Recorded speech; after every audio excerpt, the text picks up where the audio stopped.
I'm running against a really interesting guy. Global warming is a fraud. Is it possible that there was a civilization on Mars thousands of years ago? I want them Chinese people to know that we eat bunnies over here and we eat all kinds of little animals.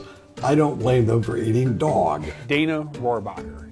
He's been there 30 years. He has the nickname of being Russia's favorite congressman.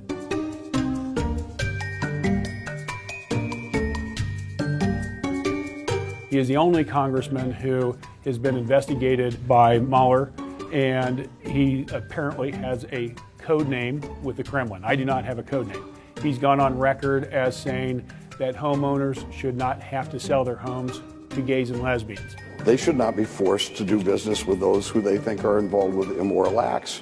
He has stated that climate change is a fraud. We don't know what those other cycles were caused by in the past. Could be dinosaur flagellants, or who knows.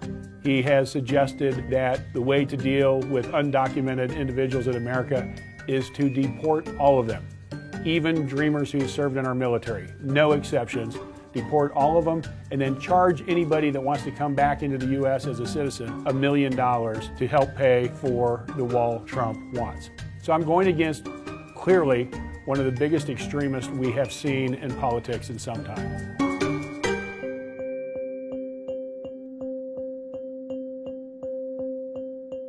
I am a recovering Republican. I was a Republican when I graduated from high school, 18 years old, and voted for Ronald Reagan, and stayed with the Republican Party until about 1997 when I left. I remember days when you actually had Republicans who believed in women's rights, who believed in environmentalism, who believed in climate change being an issue, who believed that civil rights was something we should stand up and fight for. We don't see that today in too many Republicans.